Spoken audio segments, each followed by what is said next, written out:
Joe கிச்சனில் இன்றைக்கி special green chilli chicken masala. இந்த சிம்பிளான ரெசிபியை கண்டிப்பாக வந்து செஞ்சு பாருங்கள். உங்கள் ஃபீட்பேக்கை கமெண்ட் பாக்ஸில் மறக்காமல் போடுங்க. Please like, subscribe and share my channel. உடனடியாக நோட்டிஃபிகேஷன்ஸ் வரணுன்னா அங்கே பெல் ஐக்கானை வந்து மறக்காமல் ப்ரெஸ் பண்ணுங்கள். இப்போ இதுக்கு நான் கொத்தமல்லி, பூண்டு, பச்சை மிளகாய், பிஸ்தா பருப்பு கொஞ்சம் இதெல்லாம் எடுத்துகிட்டு ஒரு பேஸ்ட் மாதிரி அரைச்சி அதை தனியாக எடுத்து வச்சுக்கிட்டேன்.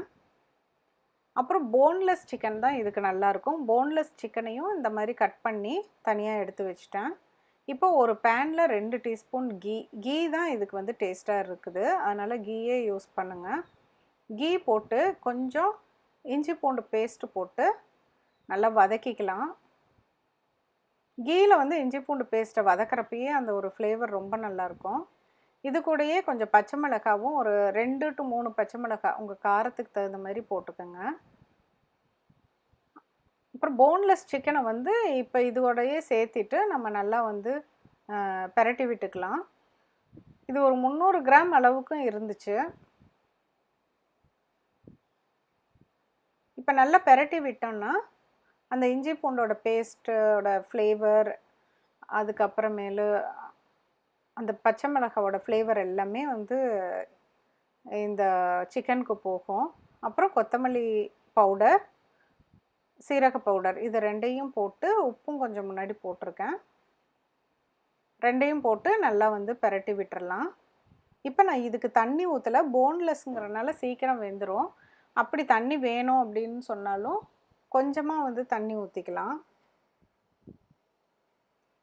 இப்படி கவர் பண்ணிவிட்டு ஒரு 8 to 10 மினிட்ஸ் வேக விட்டோம்னா நல்லா வெந்துடும்.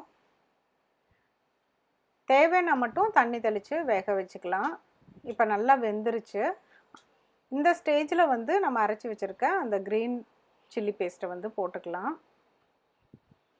க்ரீன் சில்லி பேஸ்ட்டை போட்டுட்டு மறுபடியும் சிக்கனோட அது நல்லா வந்து ஒட்டுற மாதிரி, அந்த மசாலா நல்லா ஒட்டுற மாதிரி நல்லா வந்து பெரட்டி விட்டுக்கலாம்.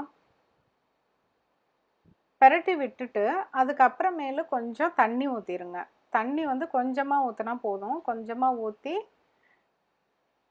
கிளறி விடுங்க. கிளறி விட்டுட்டு அதுக்கப்புறமேலு இது சீக்கிரமே கொஞ்சமாக தான் தண்ணி இருக்கிறனால சீக்கிரமே ட்ரை ஆயிரும். கிளறி விட்டுட்டு அதுக்கப்புறமேலு கொஞ்சம் கவர் பண்ணி ஒரு 1 மினிட்டுக்கு லோ ஃப்ளேமில் கவர் பண்ணி விட்டுறலாம். அந்த பேஸ்ட்டோட ஃப்ளேவர்லாம் அந்த சிக்கனோட போய் ஒட்டுறதுக்காக.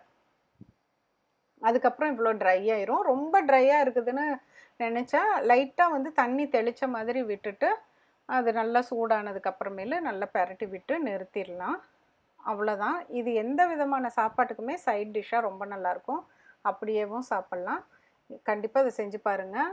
மீண்டும் ஒரு புதிய ரெசிபியோடு சீக்கிரம் உங்களை மீட் பண்ணுறேன். தேங்க்யூ.